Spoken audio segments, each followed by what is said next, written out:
உன் கனவு இல்லம் நனவாகும் நாள் விரைவில் வரப்போகிறது. வெற்றிலை தீபம் ஏற்றி நீ வழிபட்டதற்கான பலனை அடையும் தருணம் வந்துவிட்டது. உன் கனவை நீ எழுதி வைத்திருந்தாய்.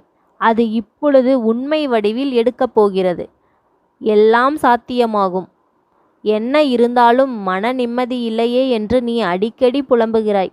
அது மாறி மன நிம்மதி கிடைக்கும். சில கஷ்டங்கள் இருந்தாலும் உன் மகிழ்ச்சி எப்பொழுதும் தொடர்ந்து கொண்டே இருக்கும். உனக்கு வரும் நாட்களில் வெற்றி நிச்சயமாக பெறுவாய். முருகன் அருளால் கடினமான வாழ்க்கை எளிதாக மாறிவிடும். கலங்காதே. ஒவ்வொரு கஷ்டமும் உன்னை உயர்த்தவே. என்ன நடந்தாலும் முன்னேறி செல்வதற்கு உனக்கென்று சில வழிகள் தென்படும்.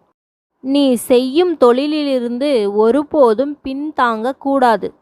மனம் அவ்வப்போது சோர்வடையும். நீ ஞானத்தோடு கடந்து செல்ல வேண்டும்.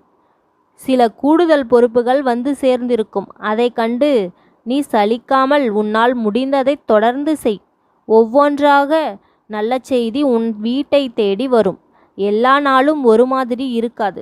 சில ஏற்ற இறக்கங்கள் இருக்கத்தான் செய்யும். ஆனால் அது முடிவு கிடையாது. மனச்சோர்வின்றி முருகன் அருளால் உன் கடமையை செய். பலன் கிடைக்கும்.